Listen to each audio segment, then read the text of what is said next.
Glória a Deus. Louvado e engrandecido seja o nome santo e poderoso do nosso Deus.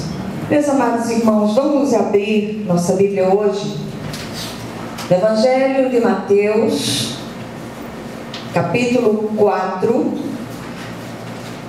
Nós vamos ler do versículo 1 até o versículo 11. Um texto bastante conhecido da palavra, mas eu creio que o Espírito de Deus há de falar de um modo muito especial ao nosso coração. Estou orando para que eu consiga terminar a palavra, porque a garganta ela já está dando um sinal de pedido de socorro. Mas, pela misericórdia de Deus, nós vamos terminá-la e entregá-la para a glória do Senhor. Amém? Amém. Todos acharam? Amém. Mateus capítulo 4, a partir do primeiro versículo até o versículo 11. Diz assim a palavra do Senhor: a seguir, foi Jesus levado pelo Espírito ao deserto para ser tentado pelo diabo. E depois de jejuar 40 dias e 40 noites, teve fome.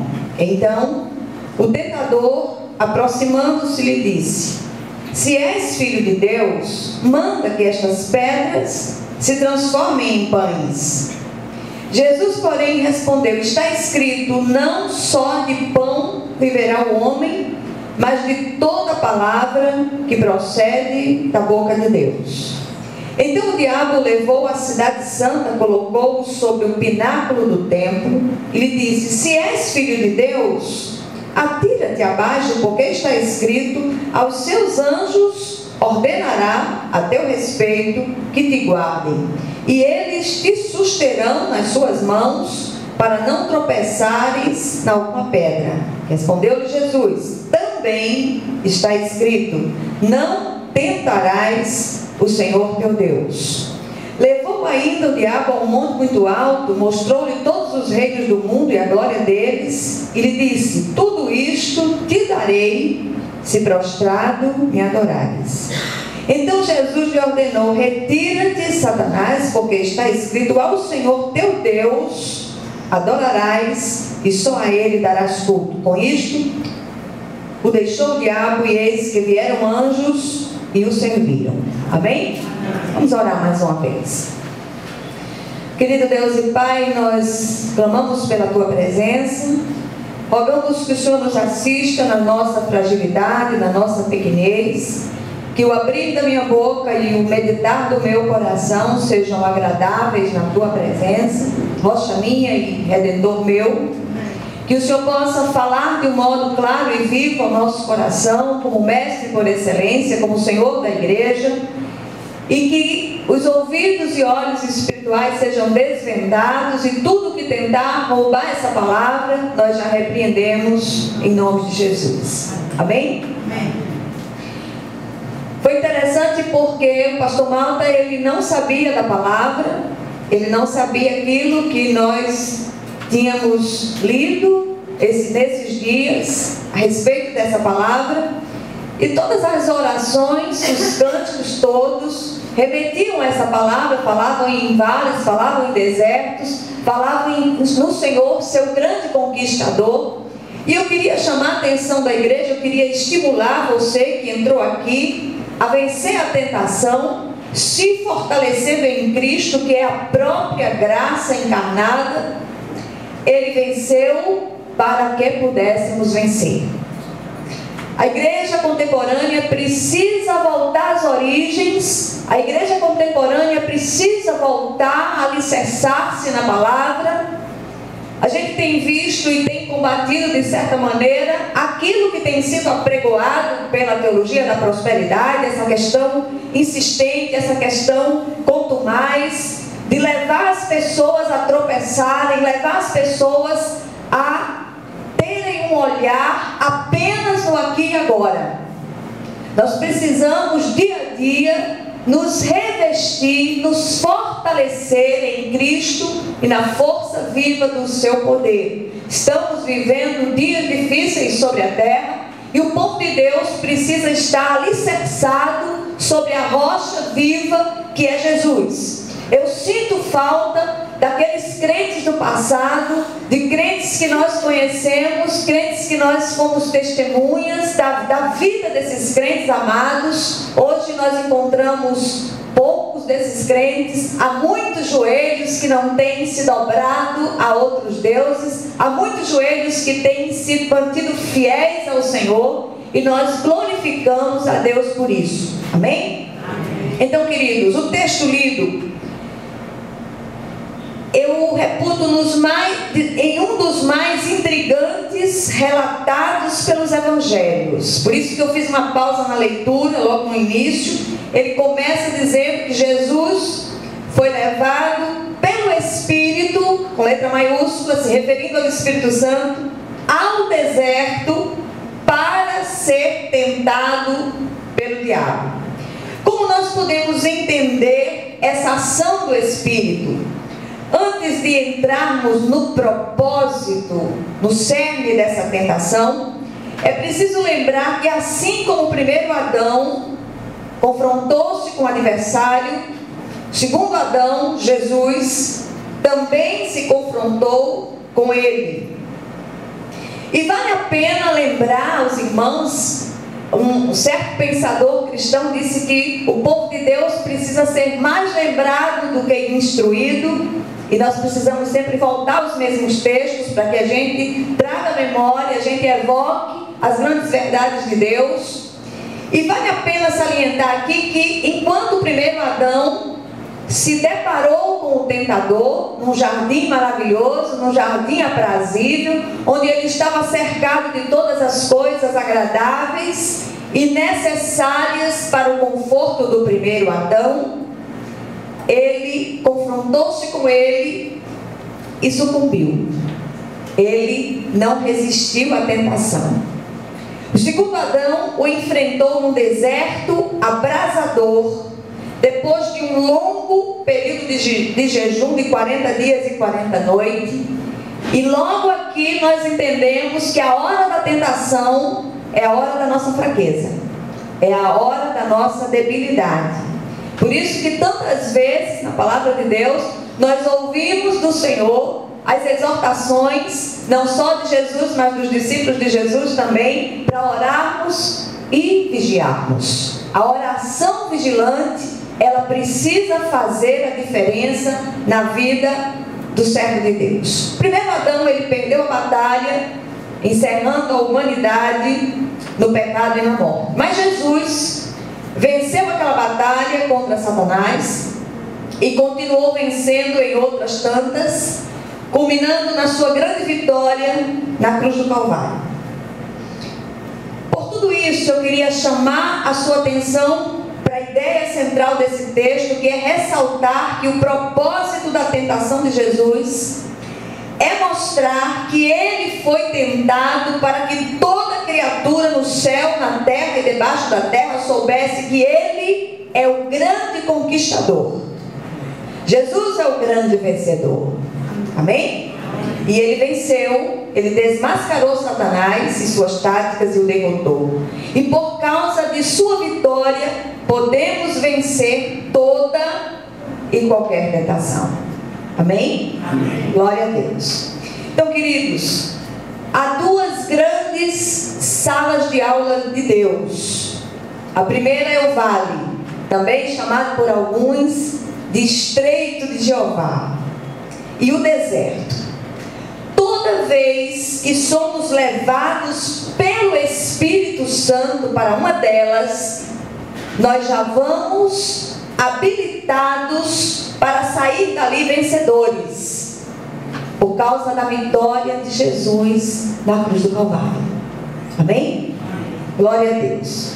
Então, enquanto no vale aprendemos a vencer as provações, que são as enfermidades, dificuldades financeiras, perseguições, perdas e dores, no deserto aprendemos a lidar e vencer nossas próprias fraquezas e inclinações. No No deserto, nós vencemos as tentações. É no deserto que aprendemos a dizer não ao mundo, ao diabo e à carne. E eu queria que hoje nós parássemos um pouco, nos ativéssemos a esse texto, estudássemos um pouco a palavra, deixasse a sua Bíblia aberta, para que nós pudéssemos entender aquilo que o Espírito deseja ministrar ao nosso coração. A experiência da tentação do Cristo homem o preparou para ser o nosso grande sumo sacerdote. Como diz o autor de Hebreus, que a nossa semelhança foi tentado em todas as coisas, mas sem pecados. Amém? Glória a Deus. Jesus resistiu à tentação como homem, não como Deus. Porque se ele tivesse ido para aquele deserto, usando a prerrogativa de ser Deus, não nos habilitaria para vencer as nossas próprias inclinações e fraquezas. Então não devemos imaginar que ele usou seus poderes divinos para derrotar o tentador. Ele usou os mesmos recursos espirituais colocados à nossa disposição. A palavra, o poder da palavra, a presença do Espírito de Deus, que também está em nós. Paulo, apóstolo, ele nos assegura, segundo a versão, eu usando a versão da NVI, ele diz: não sobreveio a vocês tentação que não fosse comum aos homens. E Deus é fiel, ele não permitirá que vocês sejam tentados além do que podem suportar. Mas quando forem tentados, ele lhes providenciará um escape para que o possam suportar. Então logo aqui nós aprendemos que não existe uma tentação tão grande que um servo de Deus verdadeiro, cheio do Espírito, não possa vencer. Primeira coisa que nós aprendemos com o texto: a ordem é agradar a Deus, e a tentação envolve a vontade e os desejos, e Jesus veio para fazer a vontade do Pai, e deseja que assim o façamos. Amém? Amém. Então, meus amados, a tentação de Jesus, ela foi real. E teve como alvo o apelo a 3 áreas distintas da nossa natureza humana. E eu queria discorrer um pouco com vocês a respeito desses 3 apelos trazidos pela tentação de Jesus. O primeiro apelo é o apelo à satisfação da necessidade da carne, insinuando falta de amor e cuidado de Deus. Depois de um jejum de 40 dias e 40 noites, Jesus estava fisicamente abatido, debilitado, faminto. Aquele era o momento oportuno de semear dúvidas quanto ao amor e cuidado de Deus, bem como a sua própria filiação. Nós não podemos esquecer, nós não podemos perder de vista que o nosso adversário, ele é um oportunista perverso, astuto, que está sempre à espreita. Algumas vezes na palavra nós somos contemplados com uma visão do mundo espiritual. E o apóstolo Pedro, na sua primeira carta, ele diz: olha, sede sóbrios e vigilantes, porque o diabo, vosso adversário, anda em derredor, rugindo como leão, procurando alguém que ele possa tragar. Quando nós lemos esse texto, a gente sabe que o adversário, ele não é onipresente. Como é que ele pode estar ao derredor de cada pessoa sobre a face da terra?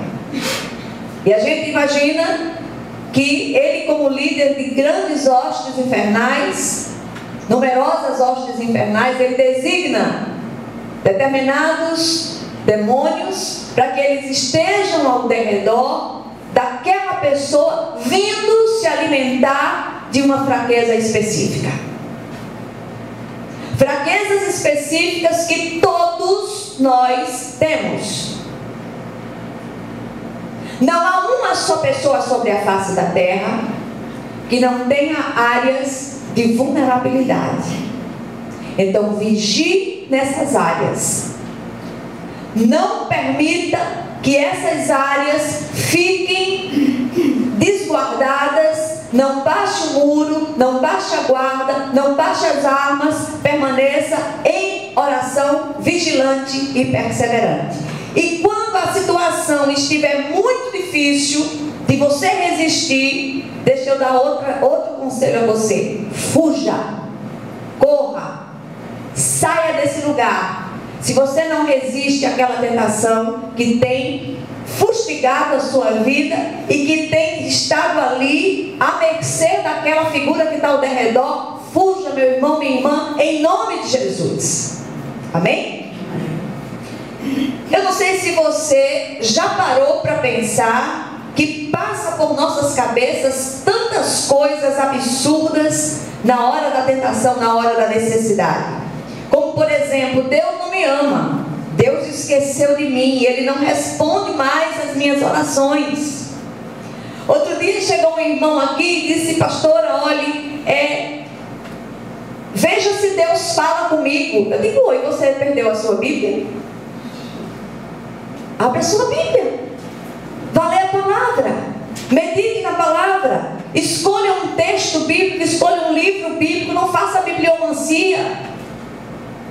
Essa história de você pegar a Bíblia, fazer uma oração relâmpago e simplesmente abrir a Bíblia para que Deus fale, para com isso. O crente precisa ter familiaridade com a palavra. Nós sofremos, o povo de Deus tem sofrido por falta de conhecimento da palavra. Então vamos estudar a palavra de Deus. E aquele irmão disse: olha, eu abro a Bíblia, eu oro, eu abro a Bíblia e Deus não fala. Eu disse: meu irmão, não sei o que está acontecendo não, o negócio está feio, hein? Para com isso. Muitas vezes nós importamos determinadas práticas de guetos espirituais que são completamente contrários à palavra de Deus. Olha, meu irmão, se alimente da palavra. Coloque esse alimento na despensa do seu coração, porque na hora da necessidade, na hora da dor, na hora da agonia, o Espírito Santo, ele vai lá na despensa, ele vai lá naquele lugar onde você armazenou o alimento, e ele vai fazer com que aquele alimento possa emergir na hora da sua necessidade, na hora da sua tentação, na hora da sua prova. Então, tudo que a gente tem ouvido, essas coisas, esses pensamentos que reconhecidamente não procedem de Deus, eles vêm do nosso adversário, porque Deus nos ama verdadeiramente. O Senhor foi às últimas consequências com esse amor apaixonado, esse amor invisível, ao ponto de dar o seu único filho por amor de nós. Tem momentos de silêncio de Deus, que o servo de Deus precisa estar alimentado, e na força daquela comida que ele tem comido durante a sua vida, ele possa passar aquele período de deserto, e ali naquele deserto ele ser alimentado. Deuteronômio 8, versículo 3, é citado por Jesus nos primeiros versículos desse texto lido, e ele diz: não só de pão viverá o homem, mas de toda a palavra que procede da boca de Deus.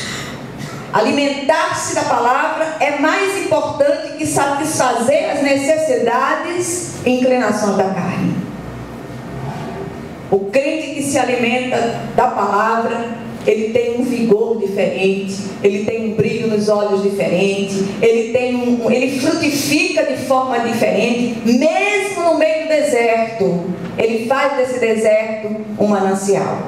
O segundo apelo trazido pelo texto, pela tentação de Jesus, é o apelo ao orgulho e à vaidade, propondo a Jesus um exibicionismo. A segunda tentação é mais sutil. E logo aqui eu queria chamar sua atenção para o fato de que o nosso tentador, ele não desiste nunca de nós. Ele vai mudando de estratégia. Por isso você tem que ser sábio, por isso que você tem que estar ligado, como dizem os meninos, e por isso que você precisa ser sempre perseverante em oração, porque ele não brinca em serviço. Desta vez, o tentador também usa a palavra como se quisesse dizer: quer dizer que você pretende viver pelas Escrituras? Então, vou citar um versículo para ver se você o obedece. O tentador levou Jesus ao pináculo do templo, cerca de 150 metros acima do vale de Cedron, e citou o Salmo 91, versículos 11 e 12, completamente fora do seu contexto, propondo que Jesus pulasse lá de cima, porque está escrito que o Senhor dará ordens aos seus anjos a seu respeito, para que ele não tropece. E nós nunca devemos isolar passagens bíblicas de seus respectivos contextos, para que nós não sejamos tentados a abraçar heresias. Então, se você recebe um texto, se você recebe uma palavra, um versículo, leia aquele versículo, receba o versículo, mas encaixe-o no seu devido contexto, e eu tenho certeza que o Senhor falará muito mais ao seu coração.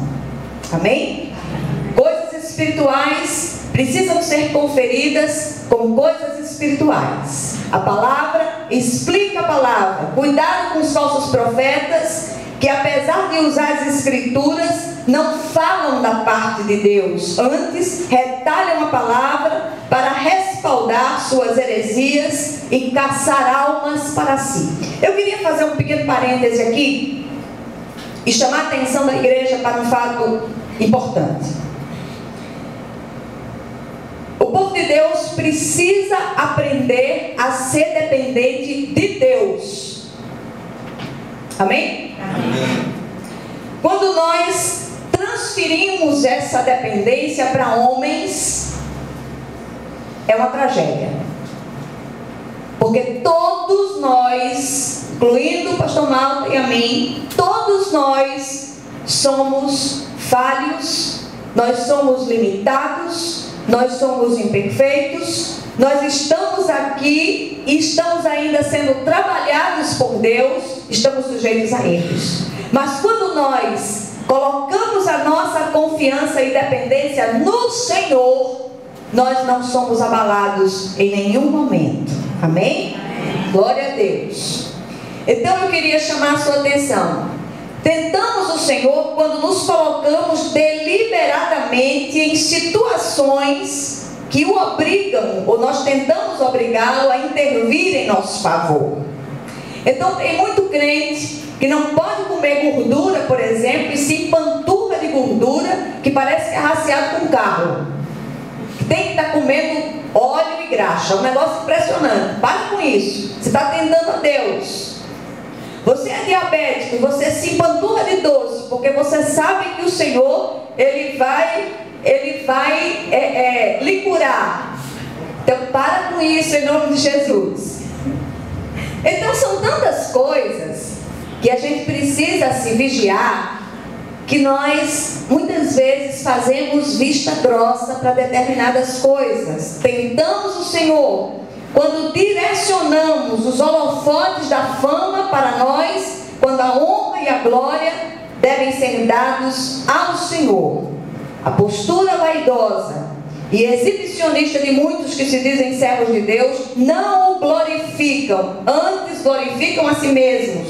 Tudo que está escrito na Bíblia é para nossa edificação, exortação e consolação. Está aqui. Tudo que nós precisamos está aqui, na mesa do banquete. Quanto tempo você dedica por dia na leitura e na meditação da palavra?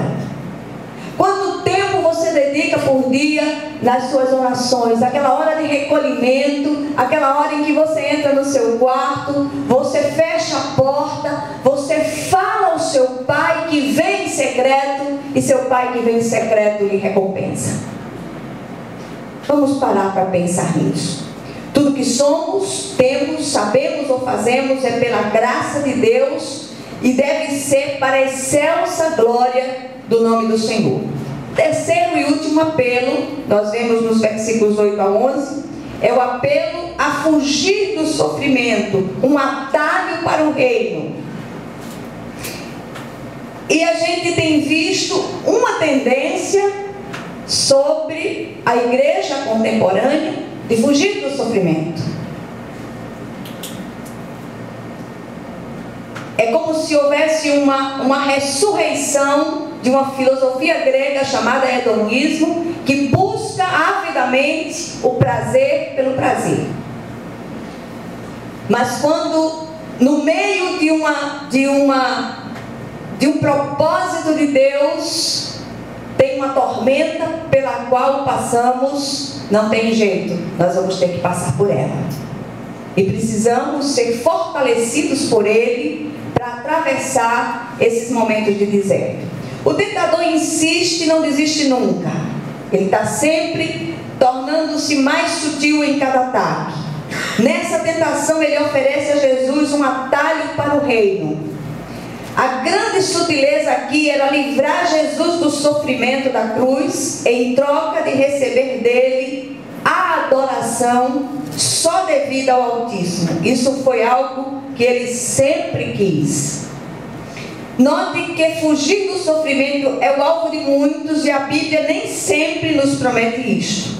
Apesar de alguns líderes prometerem tal coisa, o sofrimento é usado como parte da eficaz pedagogia de Deus em inúmeras ocasiões. Muitos irmãos queridos aqui têm passado por momentos assim, momentos estreitos, estreitíssimos, mas o Senhor tem sustentado, tem caminhado com eles de um modo real, de um modo visível, de um modo perceptível.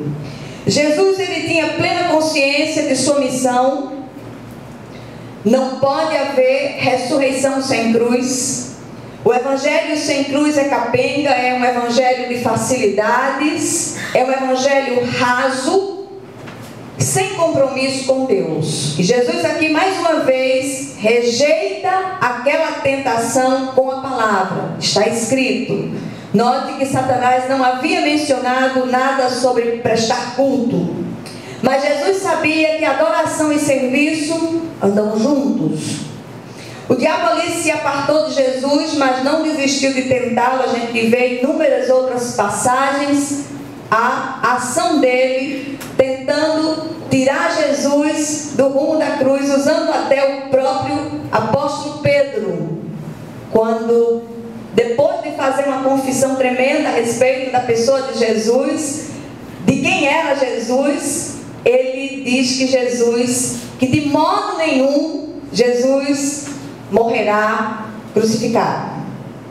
Então, amados, depois de derrotar, Jesus está pronto para iniciar seu ministério. E nós aprendemos aqui que ninguém pode chamar outros à obediência antes de obedecer.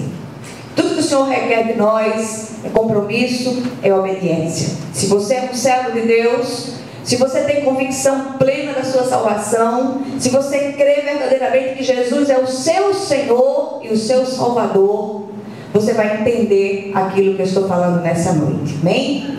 Que lições esse texto nos deixa? Separei pelo menos 5 lições do texto. Primeira, há 2 grandes salas de aula de Deus: o vale e o deserto. O primeiro é o lugar das provações e o segundo lugar das tentações. Todos nós experimentamos ambas. Amém? Amém. Segundo lugar, se o adversário foi ousado para tentar o Filho de Deus, o que ele não fará conosco? Por isso é preciso vigilância e oração perseverante. Ponha um guarda à porta dos seus lábios. Clame ao Senhor que o cerque com os seus santos anjos. Mas faça a sua parte. obediência. Andar segundo a vontade do Senhor na sua santa palavra.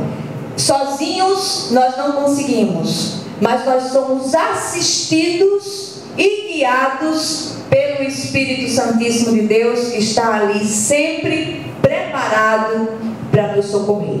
Terceiro lugar, a tentação em si não é pecado. Para ilustrar isso, essa verdade, Lutero, o reformador, ele disse algo muito interessante. Ele disse: não podemos impedir que o passarinho sobrevoe a nossa cabeça, mas podemos impedi-lo de fazer ninho sobre ela.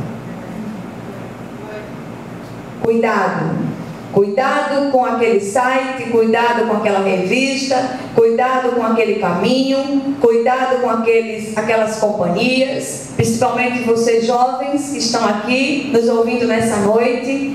Deixe-se ministrar pelo Espírito de Deus. A voz do Espírito é mansa e suave. O Espírito não é um gritador. O Espírito, ele vem com suavidade ao seu coração, e muitas vezes nós damos ouvidos a tantas vozes que acabamos abafando a voz suave e calma do Espírito Santo de Deus. Quarto lugar, a palavra de Deus levada a sério através da obediência e a presença do Espírito Santo em nós garantem a vitória sobre as tentações. E último lugar, em quinto e último lugar, Jesus enfrentou e venceu a tentação para nos habilitar a vencer também. Somos vocacionados para a vitória, seja no deserto ou no vale.